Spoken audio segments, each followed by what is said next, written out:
Hello everyone, welcome to SPC centre. This is Prashant Kumar. Friends, आज के इस वीडियो में मैं आप लोगों के साथ एडुटेरिया की करंट अफेयर को डिस्कस करूंगा। यह जो करंट अफेयर है वह 16 से लेकर 30 जून के बीच घटित होने वाली विभिन्न राष्ट्रीय, अंतर्राष्ट्रीय तथा राज्य स्तरीय घटनाओं से संबंधित होगा। इसके पूर्व में भी हमने एडुटेरिया करंट अफेयर सीरीज को लगातार मैं डिस्कस कर रहा हूं, तो आज इसी सीरीज के रूप में 16 से 30 जून के बीच की महत्वपूर्ण करंट अफेयर को डिस्कस किया जाएगा। आइए हम लोग इसका डिस्कशन प्रारंभ करते हैं। पहला है, हाल ही में वैश्विक परामर्श फर्म क्रोल के द्वारा जारी सेलिब्रिटी ब्रांड वैल्यूएशन रिपोर्ट 2023 के अनुसार भारतीय क्रिकेटर विराट कोहली को 227.9 मिलियन डॉलर की ब्रांड वैल्यू के साथ शीर्ष स्थान प्राप्त हुआ है। यानी कि सेलिब्रिटी ब्रांड वैल्यूएशन रिपोर्ट जो कि क्रोल के द्वारा जारी की गई है, इसके अनुसार विराट कोहली ब्रांड वैल्यू के दृष्टिकोण से नंबर 1 पे हैं और इनका ब्रांड वैल्यू जो है वह 227.9 मिलियन डॉलर है। अगर भारत के टॉप 3 सेलिब्रिटी ब्रांड देखा जाए तो पहले नंबर पे विराट कोहली हैं, दूसरे नंबर पे रणवीर सिंह हैं और तीसरे नंबर पे शाहरुख खान हैं। ठीक है, तो यह क्रोल की रिपोर्ट है, सेलिब्रिटी ब्रांड वैल्यूएशन रिपोर्ट 2023।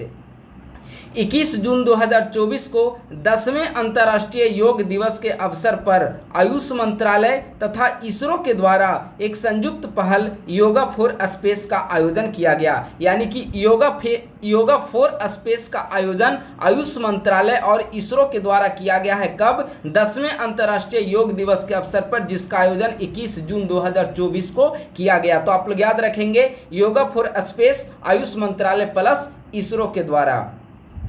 हाल ही में गुजरात के भुज स्थित स्मृति वन भूकंप मेमोरियल संग्रहालय को यूनेस्को के द्वारा प्रतिवर्ष घोषित होने वाले आर्किटेक्चर तथा डिजाइन क्षेत्र के प्रतिष्ठित प्रिक्स वर्सेइल्स अवार्ड के अंतर्गत विश्व के 7 सबसे सुंदर संग्रहालयों की सूची में शामिल किया गया है। ठीक है, तो गुजरात के भुज स्थित स्मृति वन भूकंप मेमोरियल संग्रहालय को प्रिक्स वर्सेइल्स अवार्ड के तहत सबसे सुंदर संग्रहालयों की सूची में शामिल किया गया है। स्मृति वन भूकंप स्मारक का निर्माण 26 जनवरी 2001 को गुजरात के कच्छ में आए विनाशकारी भूकंप में प्राण गंवाने वाले नागरिकों के सम्मान में किया गया है।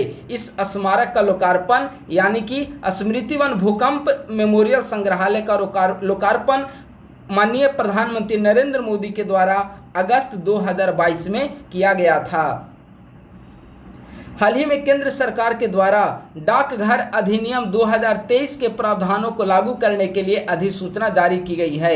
यह जो डाकघर अधिनियम 2023 है वह भारतीय डाकघर अधिनियम 1898 का स्थान लेगा। महत्वपूर्ण है, आपसे पूछा जा सकता है कि हाल ही में केंद्र सरकार के द्वारा लागू किए गए डाकघर अधिनियम 2023 ने किस पूर्व कानूनों का स्थान लिया? तो भारतीय डाकघर अधिनियम जो कि 1898 में आया था उसका स्थान लिया है। इस अधिनियम का उद्देश्य, यानी कि डाकघर अधिनियम 2023 का उद्देश्य समाज के अंतिम व्यक्ति तक नागरिक केंद्रित सेवाओं, बैंकिंग सेवाओं और सरकारी योजनाओं का लाभ प्रदान करने के लिए एक सरल विधायी ढांचा तैयार करना है। यूनिसेफ के साथ साझेदारी में स्वतंत्र यूएस शोध संगठन हेल्थ इफेक्ट्स इंस्टीट्यूट के द्वारा प्रकाशित एक रिपोर्ट के अनुसार दुनिया भर में वायु प्रदूषण के कारण 2021 में 81 लाख लोगों की मृत्यु हुई है। यानी कि पूरे विश्व भर में वायु प्रदूषण के कारण 81 लाख लोगों की मृत्यु हुई है, जिनमें से भारतवर्ष में सिर्फ 21 लाख लोगों की मृत्यु हुई है। यानी कि पूरे ऑल ओवर वर्ल्ड में वायु प्रदूषण के कारण 81 लाख लोग मौत के शिकार हो गए हैं और जिनमें से 81 लाख में से 21 लाख देखा जाए तो सिर्फ और सिर्फ भारत में 21 लाख लोगों की मृत्यु हुई है वायु प्रदूषण के कारण। यह रिपोर्ट है हेल्थ इफेक्ट्स इंस्टीट्यूट के द्वारा प्रकाशित की गई है। हाल ही में कैबिनेट के द्वारा देश में जलमार्ग के माध्यम से कनेक्टिविटी को मजबूत करने के लिए महाराष्ट्र के बधावन में ऑल वेदर ग्रीनफील्ड पोर्ट के निर्माण को स्वीकृति प्रदान की गई है। तो किस राज्य के बधावन में ऑल वेदर ग्रीनफील्ड पोर्ट के निर्माण को स्वीकृति दी गई? तो आप क्या बताएंगे? महाराष्ट्र। 76,220 करोड़ रुपए की कुल लागत से बनने जा रहा यह बंदरगाह दुनिया के टॉप 10 बंदरगाहों में शामिल होगा। महाराष्ट्र का बधावन बंदरगाह। अगला है 19 जून 2024 को प्रधानमंत्री नरेंद्र मोदी के द्वारा बिहार के राजगीर में प्राचीन विश्वविद्यालयों के खंडहरों के करीब स्थित नालंदा विश्वविद्यालय के नए परिसर का उद्घाटन किया गया है। विदेश मंत्री एस जयशंकर तथा 17 देशों के राजदूतों ने इस कार्यक्रम में हिस्सा लिया। इस विश्वविद्यालय की स्थापना नालंदा विश्वविद्यालय अधिनियम 2010 के माध्यम से की गई थी। तो 19 जून 2024 ईस्वी को नालंदा विश्वविद्यालय के नए परिसर का उद्घाटन राजगीर में प्राइम मिनिस्टर नरेंद्र मोदी के द्वारा किया गया है। हाल ही में चर्चा में रहा बिनसर वन्य जीव अभयारण्य उत्तराखंड के अल्मोड़ा में स्थित है। तो आप लोग याद रखेंगे बिनसर वन्य जीव अभयारण्य कहाँ पर स्थित है, उत्तराखंड में स्थित है। यह क्यों चर्चा में रहा है, तो इस अभयारण्य में लगी भीषण जंगल की आग को नियंत्रित करने के लिए भारतीय वायुसेना के द्वारा Mi-17 भी 5 हेलीकॉप्टर तैनात किया गया था। इसी कारण यह चर्चा में रहा है बिनसर वन्य जीव अभयारण्य। कहाँ पर है बिनसर वन्य जीव अभयारण्य, तो उत्तराखंड के अल्मोड़ा में स्थित है। जून 2024 में लद्दाख के हेमिस मठ में प्रसिद्ध हेमिस फेस्टिवल का आयोजन किया गया। हेमिस मठ कहाँ पर है, लद्दाख में, और हेमिस महोत्सव का आयोजन कहाँ पर किया गया है, लद्दाख में। हेमिस महोत्सव तिब्बती कैलेंडर में 5वें महीने के 10वें दिन मनाया जाता है, जो आमतौर पर जून या जुलाई में पड़ता है। तो हेमिस फेस्टिवल का आयोजन कहाँ पर, लद्दाख के हेमिस मठ में। यह 2 दिवसीय उत्सव तिब्बती बौद्ध धर्म के संस्थापक गुरु पद्म संभव के जन्म दिवस का उत्सव मनाता है। बहुत महत्वपूर्ण है, ठीक है। हेमिस महोत्सव क्यों मनाया जाता है, तो तिब्बती बौद्ध धर्म के संस्थापक गुरु पद्म संभव के जन्मदिन के अवसर पर। हाल ही में भारत की प्रसिद्ध महिला मुक्केबाज लवलीना बोर्गोहेन ने चेक गणराज्य में आयोजित ग्रैंड प्रिक्स 2024 मुक्केबाजी टूर्नामेंट में महिलाओं के 75 किलोग्राम वर्ग में रजत पदक को हासिल किया है। तो भारत की प्रसिद्ध महिला मुक्केबाज लवलीना बोर्गोहेन ने चेक गणराज्य में आयोजित ग्रैंड प्रिक्स 2024 मुक्केबाजी टूर्नामेंट में महिलाओं के 75 किलोग्राम वर्ग में रजत पदक को हासिल किया है। हाल ही में महाराष्ट्र के एक किसान और एग्रो रेंजर्स के संस्थापक सिद्धेश साकोरे को मरुस्थलीय रोकथाम के लिए UNCCD के द्वारा लैंड हीरो या भूमि नायक नामित किया गया है। किसे, सिद्धेश साकोरे को भूमि नायक या लैंड हीरो UNCCD के द्वारा नामित किया गया है। 17 जून को विश्व मरुस्थलीकरण और सूखा दिवस के द्वारा UNCCD द्वारा जर्मनी के बॉन में आयोजित एक कार्यक्रम में 10 लैंड हीरो के नामों की घोषणा की गई, और इन्हीं 10 लैंड हीरो में एक भारत के हैं, महाराष्ट्र के रहने वाले सिद्धेश साकोरे, जो कि एग्रो रेंजर्स के संस्थापक हैं। इन्हें भी लैंड हीरो नामित किया गया है। हाल ही में उत्तर प्रदेश के शामली जिले के गुड़ को GI टैग प्रदान किया गया है। किस जिले के, उत्तर प्रदेश के हाल ही में किस जिले के गुड़ को GI टैग प्रदान किया गया, तो आप क्या बताएंगे, उत्तर प्रदेश के शामली जिले को, ठीक है। तो उत्तर प्रदेश के शामली जिले के गुड़ को GI टैग प्रदान किया गया है। 15 से 21 जून के मध्य आयोजित 18वें मुंबई अंतर्राष्ट्रीय फिल्म महोत्सव में वन्य जीव फिल्म निर्माता सुबैया नल्लामुथु को V Shantaram life time achievement award से सम्मानित किया गया है। V Shantaram life time achievement award Subbiah Nallamuthu को 18वें मुंबई अंतर्राष्ट्रीय फिल्म महोत्सव के दौरान प्रदान किया गया। तो आप लोग याद रखेंगे, V Shantaram life time achievement award किसे दिया गया है, सुबैया नल्लामुथु को। हाल ही में भारतीय सेना को भारत का पहला स्वदेशी रूप से निर्मित आत्मघाती ड्रोन नागास्त्र 1 की पहली खेप प्राप्त हुई है। तो आपसे पूछा जा सकता है, हाल ही में चर्चा में रहा नागास्त्र 1 क्या है, तो भारत का पहला स्वदेशी रूप से निर्मित आत्मघाती ड्रोन है। भारत का पहला स्वदेशी रूप से निर्मित आत्मघाती ड्रोन का नाम क्या है, नागास्त्र 1। नागास्त्र 1 को सोलार इंडस्ट्रीज की सहायक कंपनी इकोनॉमिक एक्सप्लोसिव लिमिटेड और Z motion autonomous systems private limited के द्वारा डिजाइन और विकसित किया गया है। आत्मघाती ड्रोन को सेना के द्वारा लैटरिंग म्यूनिशन भी कहा जाता है।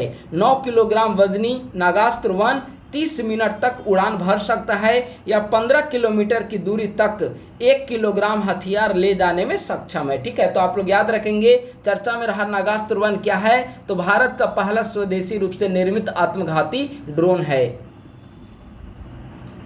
दिल्ली के उपराज्यपाल विनय कुमार सक्सेना के द्वारा हाल ही में लेखिका अरुंधति राय पर वर्ष 2010 में कश्मीर पर एक भड़काऊ भाषण के आरोप में गैर कानूनी गतिविधि रोकथाम अधिनियम 2010 के तहत मुकदमा चलाने की घोषणा की गई है या इसकी मंजूरी प्रदान की गई है। हाल ही में 13 और 14 जून 2024 को नई दिल्ली में भारत IORA हिंद महासागर रिम एसोसिएशन क्रूज पर्यटन सम्मेलन का आयोजन किया गया है। तो 13 और 14 जून 2024 को नई दिल्ली में भारत IORA क्रूज पर्यटन सम्मेलन का आयोजन किया गया। भारत IORA क्रूज पर्यटन सम्मेलन का आयोजन भारतीय विदेश मंत्रालय के द्वारा हिंद महासागर रिम एसोसिएशन सचिवालय और federation of Indian chambers of commerce and industry यानी कि फिक्की के सहयोग से किया गया था। हाल ही में भारतीय घुड़सवार श्रुति वोरा घुड़सवारी में 3 स्टार ग्रांड प्रिक्स घुड़सवारी प्रतियोगिता जीतने वाली पहली भारतीय घुड़सवार बन गई है। बहुत महत्वपूर्ण है, आपसे पूछा जा सकता है घुड़सवारी प्रतियोगिता में 3 स्टार ग्रांड प्रिक्स घुड़सवारी प्रतियोगिता जीतने वाली पहली भारतीय घुड़सवार कौन बनी? तो श्रुति वोरा। हाल ही में मध्य प्रदेश के मुख्यमंत्री डॉक्टर मोहन यादव के द्वारा राजा भोज एयरपोर्ट भोपाल से प्रधानमंत्री श्री पर्यटन वायु सेवा का उद्घाटन किया गया है। प्रधानमंत्री श्री पर्यटन वायु सेवा 8 प्रमुख शहरों भोपाल, इंदौर, जबलपुर, रीवा, उज्जैन, ग्वालियर, सिंगरौली और खजुराहो को हवाई मार्गों के नेटवर्क के माध्यम से जोड़ती है। तो हाल ही में मध्य प्रदेश के मुख्यमंत्री मोहन यादव के द्वारा राजा भोज एयरपोर्ट भोपाल से PM श्री पर्यटन वायु सेवा का उद्घाटन किया गया है, जो कि मध्य प्रदेश के 8 प्रमुख शहरों को हवाई मार्गों से जोड़ने का प्रयास करेगा। हाल ही में केंद्र सरकार के द्वारा उत्तराखंड के जोशीमठ नगर और कोसिया कुटौली तहसील का नाम बदलकर क्रमशः ज्योतिर्मठ और कैंची धाम रखने के प्रस्ताव को मंजूरी प्रदान की गई है। यानी कि जोशीमठ नगर का नाम अब होगा ज्योतिर्मठ और कोसिया कुटौली तहसील का नाम रखा जाएगा कैंची धाम। ठीक है, तो जोशीमठ नगर का नाम बदलकर ज्योतिर्मठ और कोसिया कुटौली तहसील का नाम बदलकर कैंची धाम रखने के प्रस्ताव को मंजूरी हाल ही में उत्तराखंड के द्वारा दी गई है। जून 2024 में अहमदाबाद स्थित भौतिक अनुसंधान प्रयोगशाला के वैज्ञानिकों ने मंगल ग्रह पर 3 नए क्रेटर खोजे हैं। ये क्रेटर मंगल ग्रह के थारिस ज्वालामुखी क्षेत्र में स्थित हैं और यह काफ़ी महत्वपूर्ण इसीलिए हैं क्योंकि ये जो 3 क्रेटर हैं, इन तीनों क्रेटर का नाम भारत के विभिन्न वैज्ञानिक या भिन्न भिन्न स्थलों के नाम पर रखा गया है, जो कि इसके खोज में महत्वपूर्ण भूमिका निभाया। ठीक है, तो मंगल ग्रह पर 3 नए क्रेटर खोजे गए हैं, जिनमें जो नाम दिया गया है, एक का नाम दिया गया है लाल क्रेटर, दूसरे का नाम दिया गया है मुरसान क्रेटर और तीसरे का नाम दिया गया है हिल्सा क्रेटर। ठीक है, लाल क्रेटर नाम इसीलिए दिया गया, यह सबसे बड़ा क्रेटर है लाल क्रेटर, इसका नाम प्रोफेसर देवेंद्र लाल के सम्मान में लाल क्रेटर दिया गया। और दूसरा मुरसान क्रेटर उत्तर प्रदेश के मुरसान शहर के नाम पर मुरसान क्रेटर नाम रखा गया और हिल्सा क्रेटर बिहार के नालंदा के हिल्सा शहर के नाम पर हिल्सा क्रेटर रखा गया। हिल्सा के एक वैज्ञानिक इस खोज में शामिल थे, इसीलिए उनके सम्मान में एक क्रेटर का नाम हिल्सा क्रेटर रखा गया है। तो जून 2024 में अहमदाबाद स्थित भौतिक अनुसंधान प्रयोगशाला के वैज्ञानिकों ने मंगल ग्रह पर 3 नए क्रेटर खोजे हैं, जिनमें तीनों का नाम क्रमशः लाल क्रेटर, मुरसान क्रेटर और हिल्सा क्रेटर है। ये तीनों क्रेटर मंगल ग्रह के थारिस ज्वालामुखी क्षेत्र में स्थित हैं। केंद्रीय कृषि तथा किसान कल्याण मंत्रालय के अनुसार जून 2023 से मई 2024 की अवधि में देश भर में 1,16,000 किसानों ने स्वेच्छा से प्रधानमंत्री किसान सम्मान निधि योजना के तहत अपना लाभ छोड़ दिया है। अब सवाल है कि आखिर PM किसान योजना क्या है या प्रधानमंत्री किसान सम्मान निधि योजना क्या है? तो लोकसभा चुनाव 2019 के ठीक पहले फरवरी 2019 में प्रधानमंत्री किसान सम्मान निधि योजना लॉन्च किया गया था। इस योजना के तहत केंद्र सरकार के द्वारा प्रति वर्ष 6,000 रुपये की राशि 3 समान किस्तों में सभी भूमिधारक किसानों के बैंक खातों में स्थानांतरित की जाती है। यानी कि प्रत्येक 4 महीना के अंतराल पर 2-2 हज़ार रुपये की राशि प्रदान की जाती है। इस तरह से एक वर्ष में 6,000 रुपये की राशि 3 समान किस्तों में प्रोवाइड की जाती है। विश्व शिल्प परिषद के द्वारा हाल ही में केंद्र शासित प्रदेश जम्मू कश्मीर की राजधानी श्रीनगर को भारत के चौथे विश्व शिल्प शहर का दर्जा दिया गया है। और हमने प्रतियोगिता दर्पण का शॉर्ट नोट्स कुछ दिनों पहले डिस्कस कर रहा था, तो आपको बताया था कि श्रीनगर जो है वह भारत का चौथा विश्व शिल्प शहर जरूर है, लेकिन उत्तर भारत का यह पहला विश्व शिल्प शहर है। ठीक है, तो भारत का ओवरऑल चौथा विश्व शिल्प शहर और उत्तर भारत का पहला। तो भारत का जो चौथा विश्व शिल्प शहर है वह श्रीनगर बना। तो अन्य 3 कौन कौन हैं? तो जयपुर, मल्लपुरम और मैसूर, ये विश्व शिल्प शहर हैं। तो भारत के कुल 4 विश्व शिल्प शहर हो चुके हैं भारत में।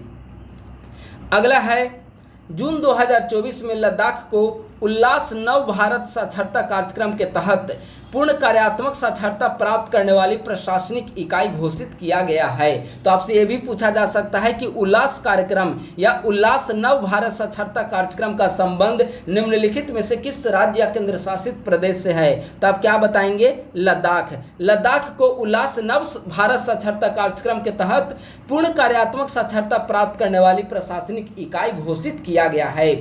अब जानते हैं कि आखिर क्या है उल्लास नव भारत साक्षरता कार्यक्रम। तो यह एक केंद्र प्रायोजित योजना है जिसे 2022 से 27 के मध्य लागू किया जाएगा। यह योजना नई राष्ट्रीय शिक्षा नीति 2020 की सिफारिशों के अनुरूप है और इसका उद्देश्य सभी पृष्ठभूमियों से 15 वर्ष और उससे अधिक आयु के उन वयस्कों को साक्षर तथा सशक्त बनाना है जिन्होंने उचित स्कूली शिक्षा प्राप्त नहीं की है। तो लद्दाख का उल्लास कार्यक्रम काफी महत्वपूर्ण है। हाल ही में केंद्रीय गृह मंत्री और सहकारिता मंत्री अमित शाह के द्वारा इंदिरा गांधी अंतर्राष्ट्रीय हवाई अड्डे नई दिल्ली के टर्मिनल 3 पर fast track immigration trusted traveller programme का उद्घाटन किया गया। Fast track immigration FTI trusted traveller programme TTP। ठीक है, तो केंद्रीय गृह मंत्री के द्वारा इंदिरा गांधी अंतर्राष्ट्रीय हवाई अड्डे नई दिल्ली के टर्मिनल 3 पर fast track immigration trusted traveller programme FTI TTP का उद्घाटन किया गया है।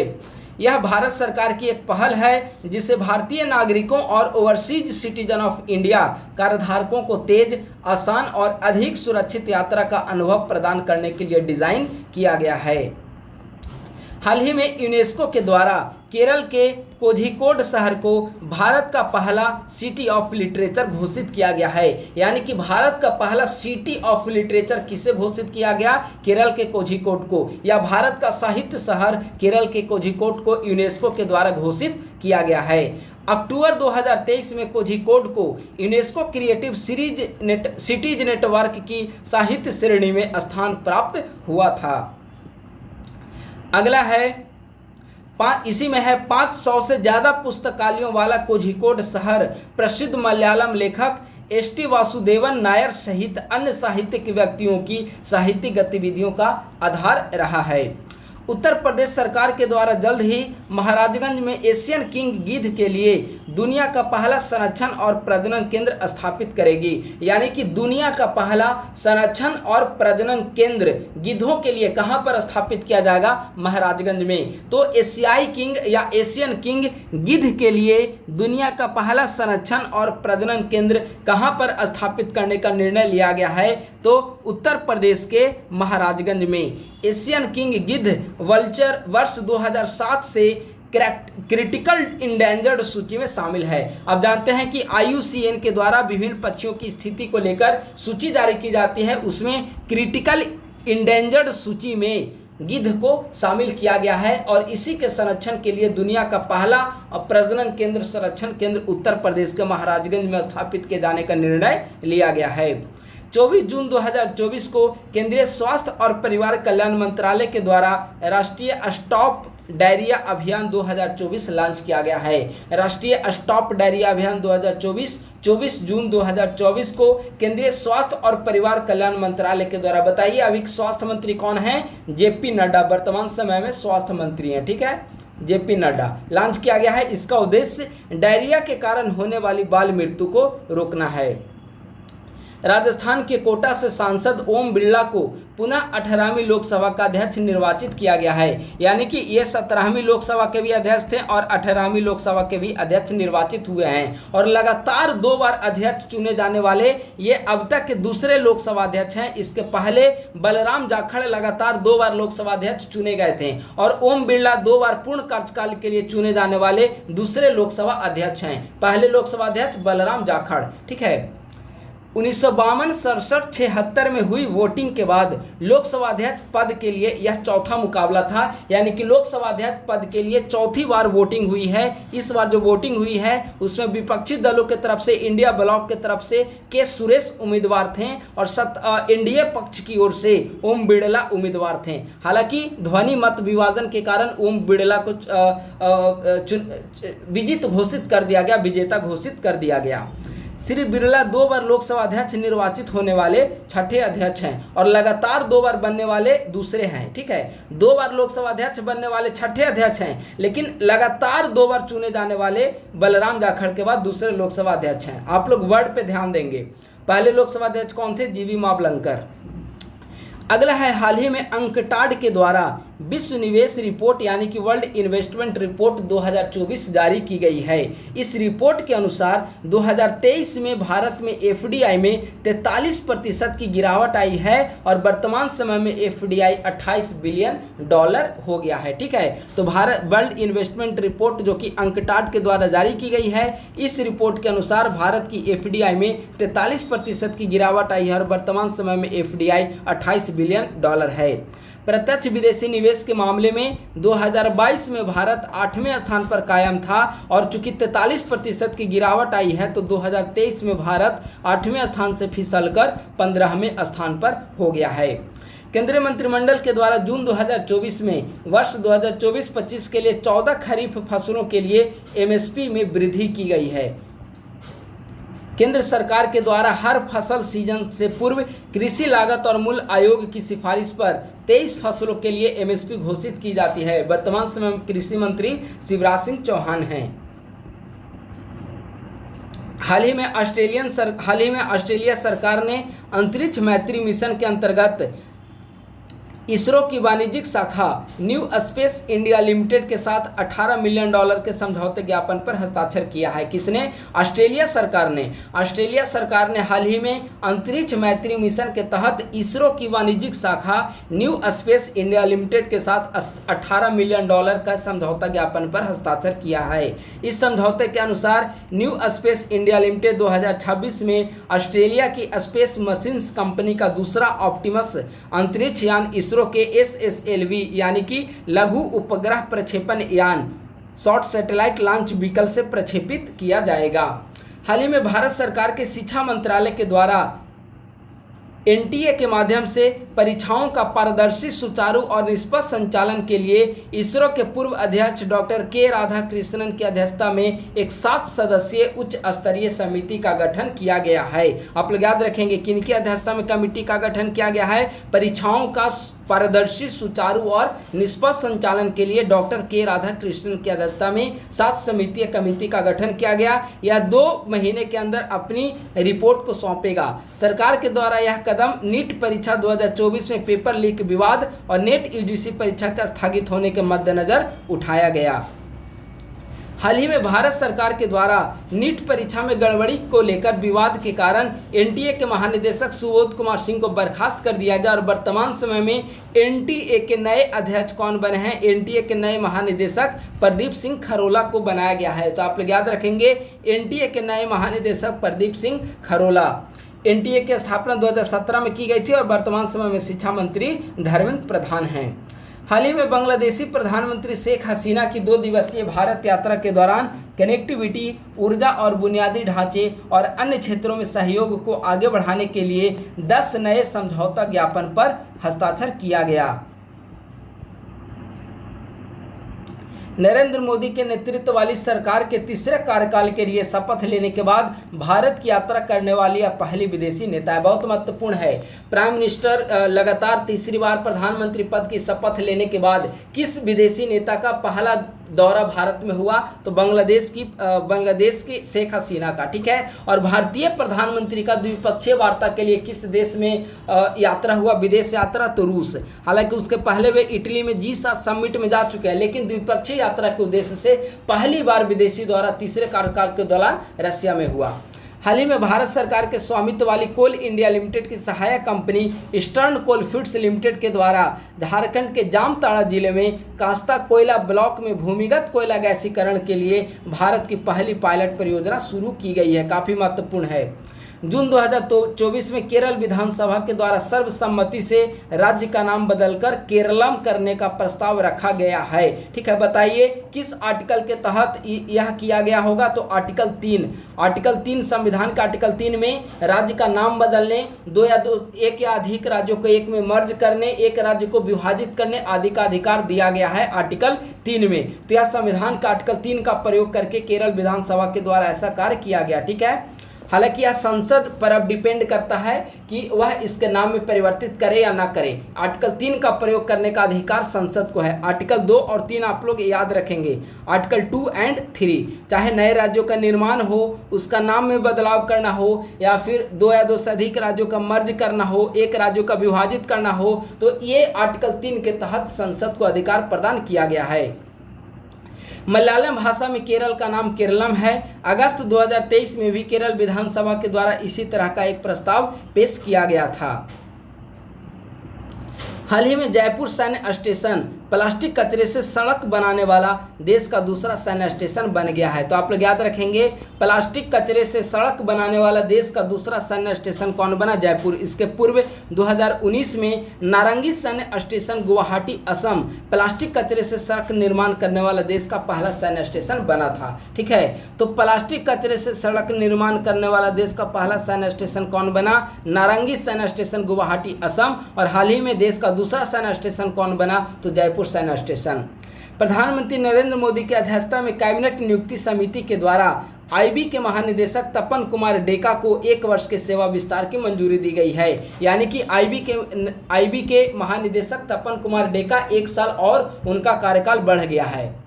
विक्रम मिस्त्री को श्री विनायक क्वात्रा का स्थान लेंगे और विक्रम मिस्त्री भारत के 35वें विदेश सचिव होंगे। तो आप लोग याद रखेंगे, भारत के नए विदेश सचिव या भारत के 35वें विदेश सचिव के पद पर किसने शपथ ली।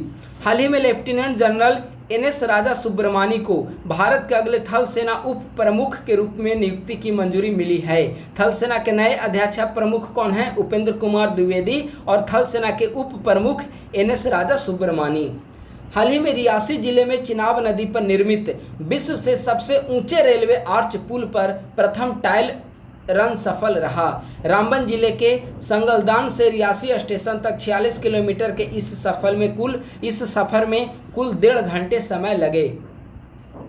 रियासी जिले में निर्मित यह विश्व का सबसे ऊंचा रेलवे आर्च पुल चिनाब नदी के तल पर 359 मीटर ऊंचा है। वैज्ञानिक सूचना प्रसारक एल्सेवियर के द्वारा जारी शोध और नवाचार में लैंगिक समानता की दिशा में प्रगति 2024 की समीक्षा शीर्षक वाली रिपोर्ट के अनुसार भारत महिला शोधकर्ताओं की संख्या में तीसरे नंबर पर है। यानी कि महिला शोधकर्ताओं के दृष्टिकोण से देखा जाए, नंबर के दृष्टिकोण से, तो भारत वर्ल्ड में 3rd स्थान पर आता है।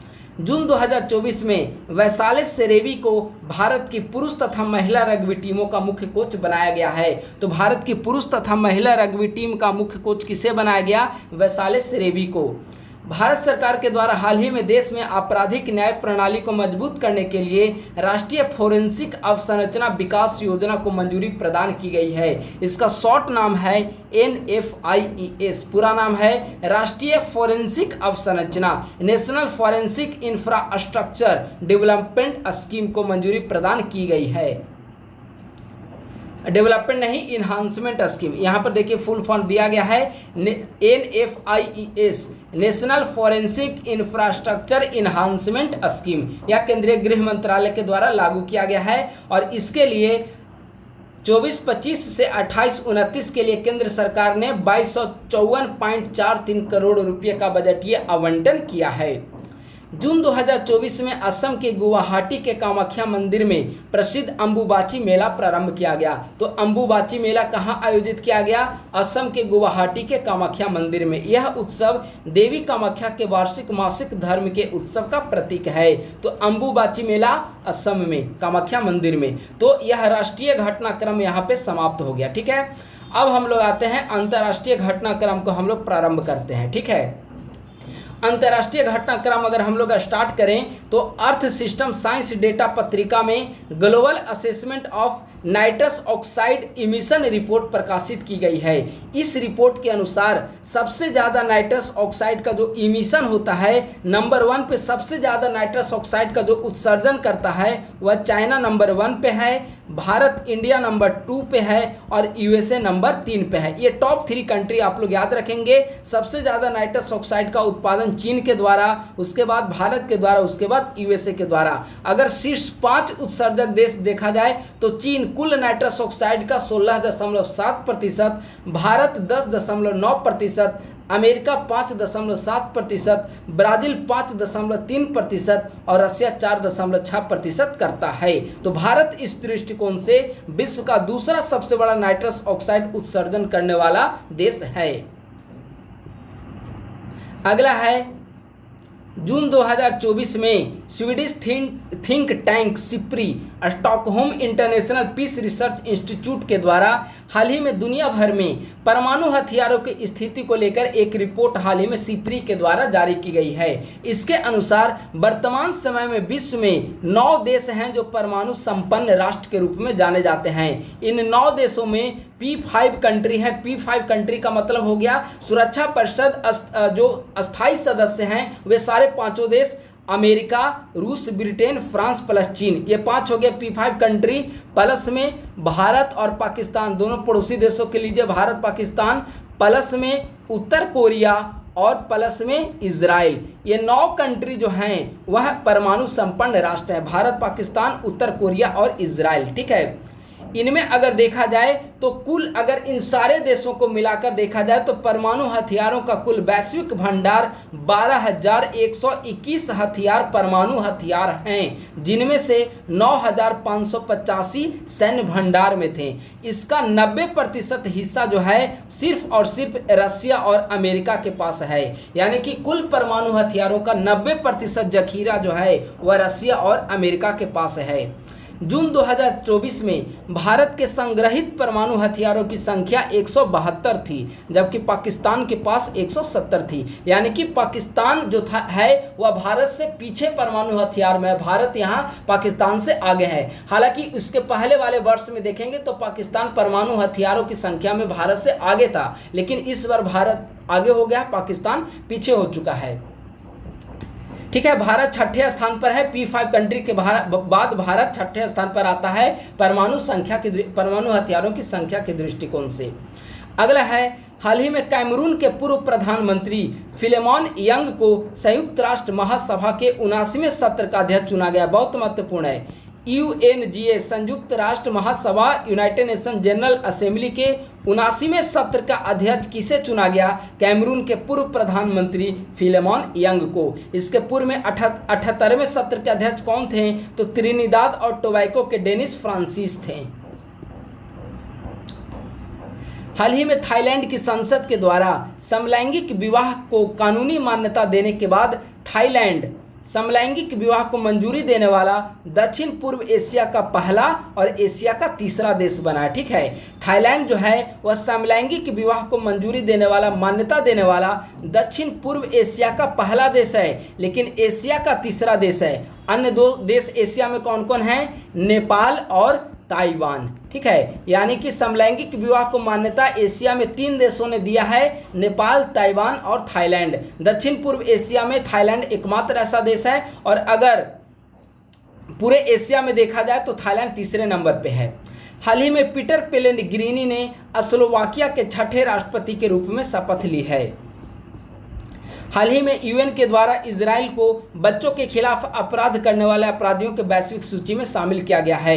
WEF के द्वारा हाल ही में वैश्विक ऊर्जा संक्रमण सूचकांक जारी की गई है। बहुत महत्वपूर्ण है, वैश्विक ऊर्जा संक्रमण सूचकांक किसके द्वारा जारी की जाती है? WEF के द्वारा जारी की जाती है। और हाल ही में WEF के द्वारा वैश्विक ऊर्जा संक्रमण सूचकांक 2024 जारी किया गया। इसके अनुसार भारत 120 देशों की सूची में 163वें स्थान पर है। ठीक है, भारत कहां पर है? 63वें स्थान पर भारत है।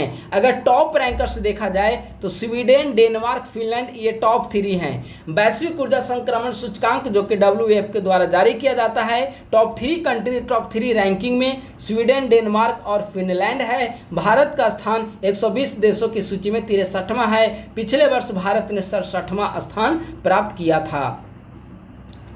13 से 15 जून 2024 को इटली के अपुलिया फसानो शहर के बोर्गो एकनाजिया में 50वें G7 शिखर सम्मेलन 2024 का आयोजन किया गया। ठीक है, तो आप लोग याद रखेंगे 50वें G7 समिट कहाँ पर? इटली में। ठीक है, आप लोग याद रखिए 2024 में हुआ 50वां G7 समिट इटली में, और इसके अगले वर्ष 51वां G7 समिट होगा कनाडा में 2025 में। इन दोनों का आप लोग याद रखें, 2024 में 50वां इटली में, 2025 में 51वां कनाडा में। 50वां G7 शिखर सम्मेलन की अध्यक्षता चूंकि इटली में इसका आयोजन हुआ, तो इसकी अध्यक्षता इटली की प्रधानमंत्री जॉर्जिया मेलोनी के द्वारा की गई। इस सम्मेलन में भारत के प्रधानमंत्री नरेंद्र मोदी भी शामिल हुए। जून 2024 में IUCN ने इबेरियन लिंक्स की संरक्षण स्थिति को लुप्तप्राय से बदलकर असुरक्षित कर दिया है। यह प्रजाति मूल रूप से स्पेन तथा पुर्तगाल की निवासी है। तो आपसे पूछा जा सकता है कि हाल ही में IUCN के द्वारा इबेरियन लिंक्स की संरक्षण स्थिति को लुप्तप्राय से बदलकर असुरक्षित कर दिया गया है। बताइए कि ये मूल रूप से किस देश के निवासी हैं? तो आप क्या बताएंगे? इबेरियन लिंक्स जो हैं वह मूल रूप से स्पेन तथा पुर्तगाल की निवासी हैं। IUCN की अगर स्थापना देखा जाए तो IUCN की स्थापना जो है, IUCN की स्थापना 5 अक्टूबर 1948 को की गई और मुख्यालय इसका ग्लैंड, स्विट्जरलैंड में इसका मुख्यालय है। हाल ही में संयुक्त राष्ट्र अमेरिका के द्वारा USA के द्वारा केन्या को प्रमुख गैर नाटो सहयोगी का दर्जा दिया गया है। केन्या को अमेरिका के द्वारा प्रमुख गैर नाटो सहयोगी का दर्जा प्रदान किया गया है। अमेरिकी विदेश विभाग के अनुसार मेजर नॉन नाटो एलाई यानी कि प्रमुख गैर नाटो सहयोगी का दर्जा अमेरिका के साथ घनिष्ठ संबंधों का शक्तिशाली प्रतीक है, जो रक्षा, व्यापार और सुरक्षा सहयोग के क्षेत्रों में लाभ प्रदान करता है। तो आप लोग यही इतना ही याद रखें कि केन्या को हाल ही में USA के द्वारा प्रमुख गैर नाटो सहयोगी का दर्जा प्रदान किया गया है। हाल ही में पराग्वे ISA का 100वां सदस्य देश बना है। ISA का 100वां सदस्य कौन बना है? पराग्वे। 99वां कौन था? स्पेन। अगर ISA की स्थापना देखा जाए तो 2015 में पेरिस में COP21 के दौरान भारत और फ्रांस के बीच संयुक्त सहयोग से ISA की नींव रखी गई थी, और ISA के 100वें मेंबर कौन बना है? पराग्वे, और 99वां है स्पेन। 2015 में स्थापना हुई, इसका मुख्यालय गुरुग्राम में है। अगला है होपेक्स युद्धाभ्यास, बहुत महत्वपूर्ण है। होपेक्स युद्धाभ्यास का आयोजन किन दो देशों के बीच? भारत प्लस मिस्र के बीच में। होपेक्स भारत और मिस्र। ठीक है, इसका आयोजन मिस्र में हुआ है। 23 जून 2024 को चीन तथा फ्रांस के द्वारा संयुक्त रूप से विकसित ब्रह्मांड में गामा रे बर्स्ट का अध्ययन करने के लिए space variable objects monitor spacecraft को चीन के सिचुआन प्रांत के सिचांग सैटेलाइट लॉन्च सेंटर से इसे लॉन्च किया गया है। अब गामा रे बर्स्ट क्या है, सवाल उठता है। तो गामा रे बर्स्ट GRB ब्रह्मांड की सबसे शक्तिशाली विस्फोटक घटनाएं हैं, जिनका पता अरबों प्रकाश वर्षों में लगाया जा सकता है। ठीक है, तो आप लोग याद रखेंगे गामा रे बर्स्ट चीन तथा फ्रांस के बीच समझौता हुआ है। चाइना के सिचांग सैटेलाइट लॉन्च सेंटर से इसे प्रक्षेपित किया जाएगा। अगला यह बहुत महत्वपूर्ण डेटा है, prelims as well as mains. Mains के लिए भी यह डेटा महत्वपूर्ण है। 24 जून को कूटनीति में महिलाओं के अंतर्राष्ट्रीय दिवस के अवसर पर UN वुमेन के द्वारा जारी global data on women leaders 2024 report के अनुसार दुनिया भर में 113 देशों में कभी भी कोई महिला राष्ट्राध्यक्ष या शासन प्रमुख नहीं रही है। यानी कि हाल ही में यूएन वुमेन के द्वारा global data on women leaders 2024 report जारी की गई है, जिसके अनुसार पूरे विश्व भर में 113 ऐसे देश हैं जिनमें अभी तक राष्ट्राध्यक्ष को महिला नहीं बनी है। जैसे आप यूएसए को लीजिए, अमेरिका को लीजिए, अमेरिका में अभी तक कोई भी महिला राष्ट्रपति नहीं बनी है। तो ऐसे 113 देश हैं जहां के राष्ट्राध्यक्ष या राष्ट्रपति प्रधानमंत्री जो होते हैं वे महिला अभी तक नहीं बनी है। ऐसे देश 113 हैं। इस रिपोर्ट के अनुसार वर्तमान में 26 देशों की राष्ट्राध्यक्ष महिलाएं हैं। जैसे आप देखिए इटली की कौन है? Giorgia Meloni. आप बांग्लादेश में देखिए शेख हसीना। ठीक है, तो वर्तमान समय में ऐसे 26 देश हैं जहां की राष्ट्राध्यक्ष महिलाएं हैं। आप एग्जाम्पल के रूप में इटली को समझ लीजिए, बांग्लादेश को आप समझ सकते हैं। ठीक है, वर्तमान में विश्व में केवल 23% मंत्री पद महिलाओं के पास हैं। यानी कि पूरे विश्व में जितनी सरकारें हैं उन सरकारों को मिलाकर जितने मिनिस्टर्स पद हैं उनमें से सिर्फ 23% जो मंत्री पद हैं वे महिलाओं के पास हैं। 7 देशों के मंत्रिमंडल में महिलाओं का प्रतिनिधित्व शून्य है। यानी कि 7 देश ऐसे भी हैं जहां पे एक भी महिला प्रधानमंत्री नहीं है। तो यह रिपोर्ट काफी महत्वपूर्ण है मेंस के लिए। ऐसे में भी आप इसे यूज कर सकते हैं। Global data on women leaders 2024 किसके द्वारा रिलीज किया गया है? यूएन वुमेन के द्वारा। जून 2024 में चीन का चांग ई6 अंतरिक्ष यान अंतरिक्ष के सुदूर हिस्से से नमूने वापस लाने वाला दुनिया का पहला अंतरिक्ष यान बना है। कौन? चांग ई6। इसके साथ ही चीन ने चंद्रमा के फार माइड से चट्टान तथा मिट्टी के नमूने को वापस लाने वाला एकमात्र देश के ऐतिहासिक उपलब्धि हासिल की है। हाल ही में मुस्लिम बहुल देश ताजिकिस्तान ने सार्वजनिक धार्मिकता पर अंकुश लगाने के लिए तथा राष्ट्रीय संस्कृति की रक्षा के लिए हिजाब पर बैन लगाने की घोषणा की है। तो आप लोग इतना याद रखिए, हाल ही में किस देश ने हिजाब पर बैन लगाया? तो ताजिकिस्तान ने हाल ही में हिजाब पर बैन लगाया। और इसके साथ साथ इसने ईद उल फितर और ईद उल अजहा पर बच्चों के जश्न मनाने पर भी प्रतिबंध लगाया है। तो अपने आप में महत्वपूर्ण है क्योंकि यह खुद एक मुस्लिम बहुल देश है ताजिकिस्तान, जिसने इस प्रकार के प्रतिबंध की घोषणा की है, चाहे वह हिजाब पहनने पर हो या फिर ईद में जश्न मनाने को लेकर। जून 2024 में पुर्तगाल के पूर्व प्रधानमंत्री एंटोनियो कोस्टा को यूरोपीय संघ की यूरोपीय परिषद के नए अध्यक्ष के रूप में चुना गया है। यूरोपीय संघ की यूरोपीय परिषद के नए अध्यक्ष कौन बने? पुर्तगाल के पूर्व प्रधानमंत्री एंटोनियो कोस्टा। स्काई ट्रैक्स के द्वारा आयोजित वर्ल्ड एयरलाइन अवार्ड 2024 में कतर एयरवेज को दुनिया का सर्वश्रेष्ठ एयरलाइन घोषित किया गया है। तो दुनिया का सर्वश्रेष्ठ एयरलाइन किसे घोषित किया गया? कतर एयरवेज को। पूर्व मुख्य सचिव और ब्रिटेन में नेपाल के राजदूत लोकदर्शन रेग्मी को भारत में नेपाल का नया राजदूत नियुक्त किया गया है। भारत में नेपाल के नए राजदूत कौन बने? लोकदर्शन रेग्मी।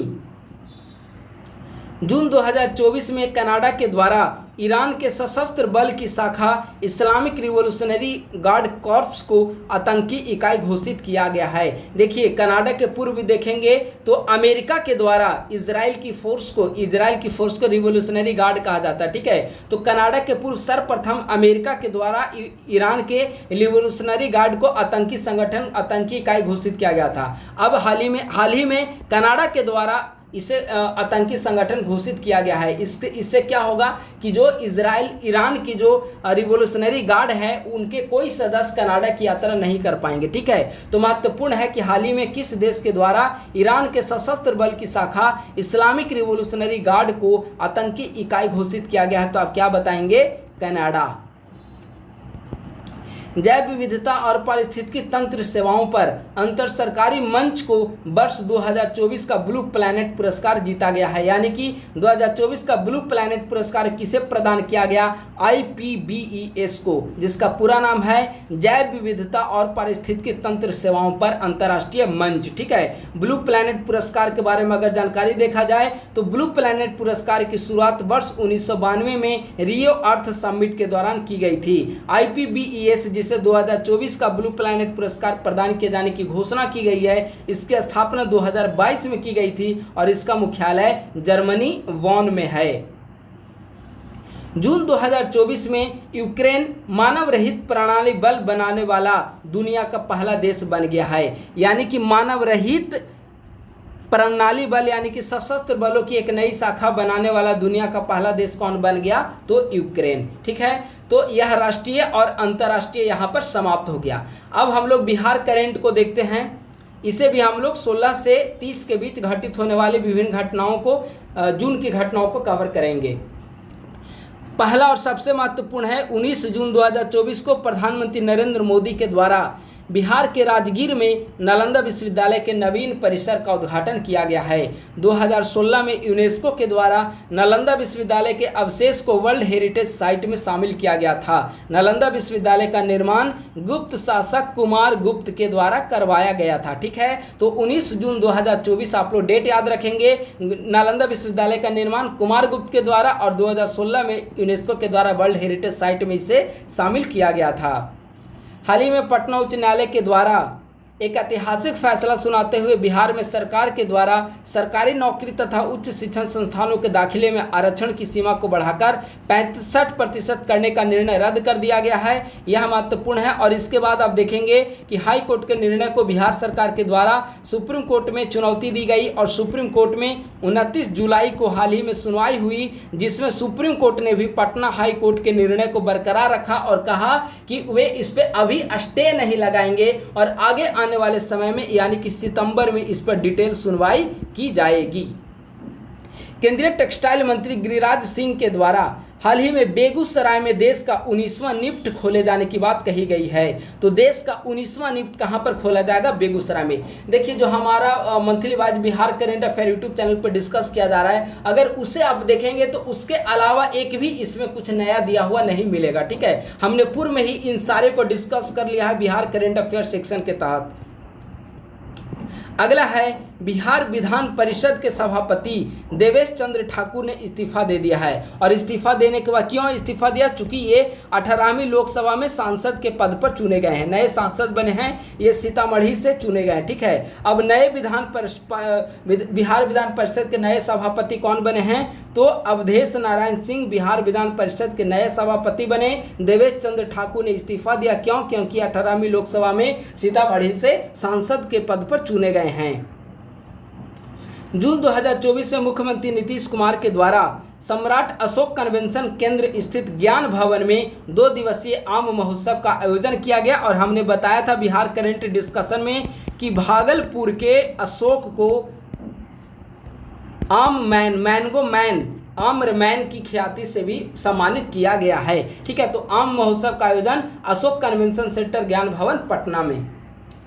हाल ही में बिहार कैबिनेट के द्वारा पटना के अलावा 4 अन्य शहर गया, मुजफ्फरपुर, दरभंगा और भागलपुर में मेट्रो परिचालन की सैद्धांतिक मंजूरी प्रदान की गई है। और इसकी संभाव्यता का पता लगाने की जिम्मेवारी राइट्स को प्रदान की गई है। यह भी हमने बिहार करंट में डिस्कस किया था कि सरकार के द्वारा इन चारों शहरों में मेट्रो परिचालन की संभाव्यता का पता लगाने का कार्य गुरुग्राम स्थित राइट्स लिमिटेड को सौंपा गया है। राइट्स का पूरा नाम क्या है? Rail India technical and economical service. तो राइट्स को यह जिम्मेवारी सौंपी गई है। जून 2024 में बिहार के उप मुख्यमंत्री सम्राट चौधरी को पुनर्गठित जीएसटी दर युक्तिकरण पैनल का संयोजक नियुक्त किया गया है। हाल ही में जून 2024 में छत्तीसगढ़ उच्च न्यायालय के जज रहे जस्टिस अरविंद सिंह चंदेल का पटना उच्च न्यायालय में स्थानांतरण किया गया है।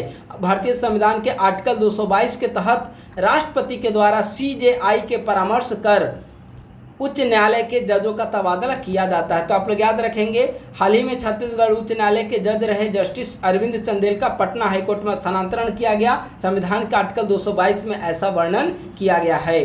हाल ही में सरकार के द्वारा मुख्यमंत्री डिजिटल हेल्थ योजना के लिए 17.55 करोड़ रुपए जारी किए गए हैं। हाल ही में बिहार के जमुई से भाजपा विधायक श्रेयसी सिंह का पेरिस ओलंपिक 2024 के शॉटगन ट्रैप वुमेन प्रतियोगिता में चयन हुआ है और अभी पेरिस ओलंपिक खेल चल रहा है। प्रसिद्ध निशानेबाज श्रेयसी सिंह इससे पूर्व कॉमनवेल्थ गेम्स में गोल्ड मेडल 2018 में जीत चुकी है। तो काफ़ी महत्वपूर्ण है। बिहार का करंट अफेयर यहीं पर फिनिश हुआ। अब हम लोग कुछ विविध करंट अफेयर, विविध समसामयिकी को हम लोग देखेंगे। इसमें सबसे पहले महत्वपूर्ण दिवस और थीम को देख लेते हैं। विश्व बुजुर्ग दुर्व्यवहार जागरूकता दिवस 15 जून को मनाया जाता है। इसका थीम है आपात स्थिति में वृद्ध व्यक्तियों पर स्पॉटलाइट। अंतर्राष्ट्रीय पारिवारिक प्रेषण दिवस 16 जून। वित्तीय समावेशन और लागत में कमी की दिशा में डिजिटल धन प्रेषण। हालांकि ये सब दिवस पूछा नहीं जाएगा, लेकिन लिखा हुआ है तो मैं डिस्कस कर दे रहा हूँ। विश्व मरुस्थलीकरण और सूखा रोकथाम दिवस 17 जून को। इसका थीम है भूमि के लिए एकजुट, united for land, our legacy, our future. Autistic pride day 18 जून को। टेकिंग द मास्क ऑफ, नफरत भरे भाषणों का विरोध करने का अंतर्राष्ट्रीय दिवस 18 जून। थीम क्या है? घृणास्पद भाषण का मुकाबला करने के लिए युवाओं की शक्ति। सस्टेनेबल गैस्ट्रोनॉमी डे 18 जून। विश्व शरणार्थी दिवस 20 जून। थीम क्या है? हर किसी का स्वागत है। अंतर्राष्ट्रीय योग दिवस, यह महत्वपूर्ण है। अंतर्राष्ट्रीय योग दिवस 21 जून को। थीम क्या है? Yoga for self and society. विश्व सिकल सेल दिवस 19 जून। थीम क्या है? प्रगति के माध्यम से आशा, विश्व स्तर पर सिकल सेल देखभाल को आगे बढ़ाना। 22 जून विश्व वर्षावन दिवस, हमारे वर्षावनों की रक्षा में विश्व को सशक्त बनाना।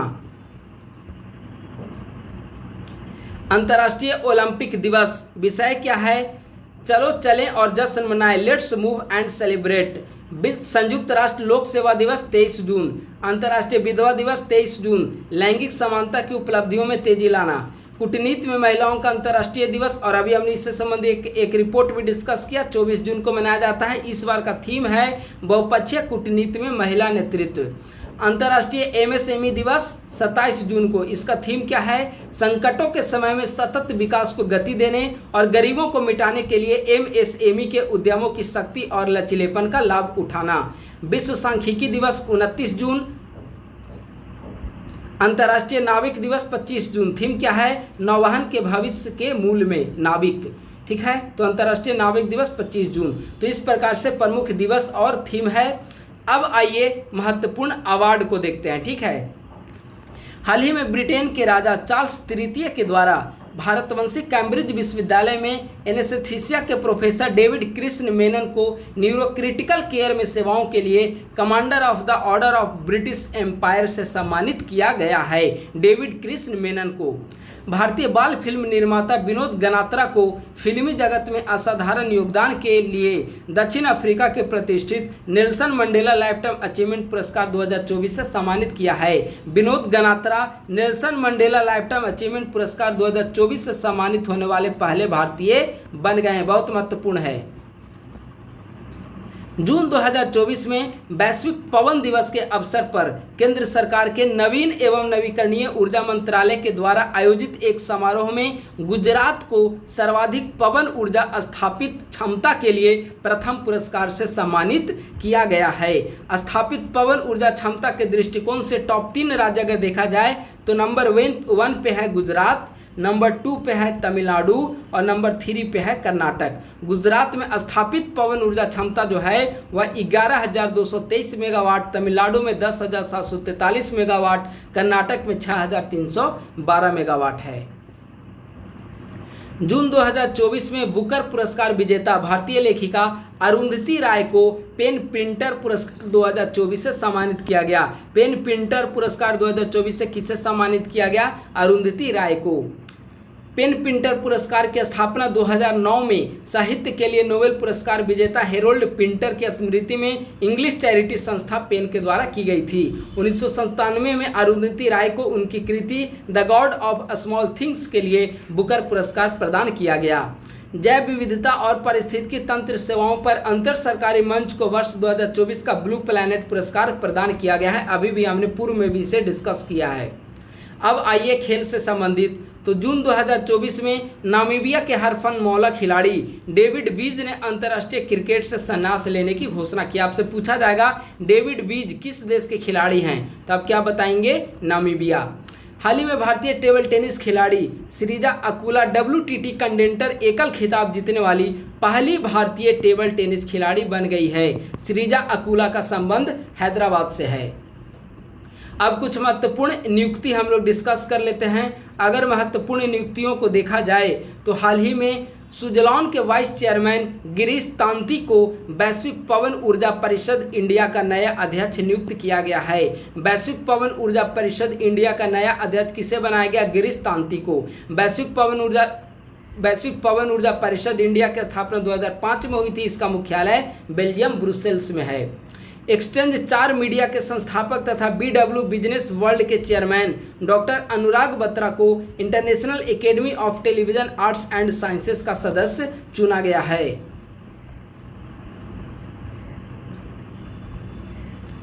हाल ही में नीदरलैंड के पूर्व प्रधानमंत्री मार्क रूटे को नाटो का अगला महासचिव नियुक्त किया गया। तो नाटो का नए महासचिव मार्क रूटो को बनाया गया है। ठीक है, NATO North Atlantic Treaty Organisation, स्थापना 4 अप्रैल 1949 और इसकी स्थापना के हाल ही में 75 वर्ष पूरे हो गए हैं। काफ़ी महत्वपूर्ण है। मुख्यालय बेल्जियम ब्रुसेल्स में। ब्रिटिश अभिनेता थियो जेम्स को जून 2024 में संयुक्त राष्ट्र शरणार्थी उच्चायुक्त कार्यालय UNHCR के द्वारा वैश्विक सद्भावना राजदूत नियुक्त किया गया है। तो UNHCR के द्वारा वैश्विक सद्भावना राजदूत हाल ही में किसे नियुक्त किया गया? ब्रिटिश अभिनेता थियो जेम्स को। UNHCR का पूरा नाम United Nations high commission for refugee. UNHCR की अगर स्थापना देखा जाए तो इसकी स्थापना 14 दिसंबर 1950 को हुई थी और इसका मुख्यालय UNHCR का जेनेवा स्विट्जरलैंड में इसका मुख्यालय है। 1972 बैच के IAS के अधिकारी डॉक्टर प्रमोद कुमार मिश्रा को दोबारा प्रधानमंत्री के प्रधान सचिव के रूप में नियुक्त किया गया है। ठीक है, तो प्रधानमंत्री का प्रधान सचिव प्रमोद कुमार मिश्रा को बनाया गया। लेफ्टिनेंट जनरल वाकर उज जमान को बांग्लादेश का नया सैन्य प्रमुख बनाया गया है। तो बांग्लादेश के नए सैन्य प्रमुख वाकर उज जमान।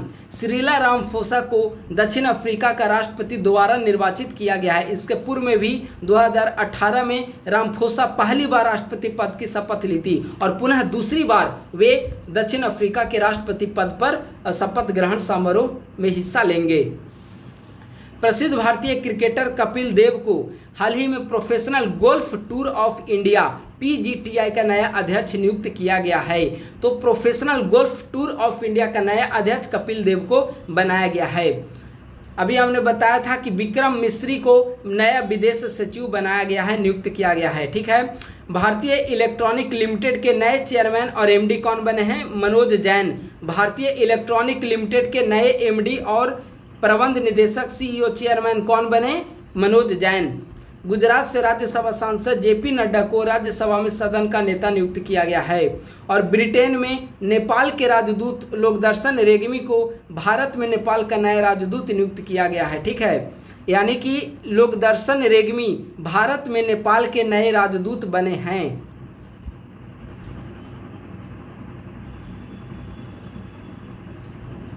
पूर्व मुख्य सचिव और ब्रिटेन में नेपाल के राजदूत लोकदर्शन रेग्मी को भारत में नेपाल का नया राजदूत नियुक्त किया गया। तो भारत में नेपाल के नए राजदूत लोकदर्शन रेग्मी बने हैं। ठीक है, तो इस तरीके से आज एडुटेरिया का करंट अफेयर 16 से लेकर 30 जून तक की समाप्त हुआ है। इसके पूर्व में हमने लगातार करंट अफेयर सीरीज जो एडुटेरिया के द्वारा संचालित की जा रही है उसे लगातार मैं वीडियोस के रूप में डिस्कस कर रहा हूँ। ये सारे वीडियो जो हैं वह 70वीं BPSC प्रीलिम्स के साथ साथ बिहार में आयोजित होने वाले विभिन्न प्रतियोगिता परीक्षाओं के लिए काफ़ी महत्वपूर्ण है। तो आप लोग बिल्कुल इसे मिस नहीं करें, लगातार इसको देखते रहें और 3 बार 4 बार देखें जब तक कि आप लोग पूरी तरीके से कंठस्थ ना हो लें। हमारे टेलीग्राम ग्रुप का आप लोग ज्वाइन कर लें।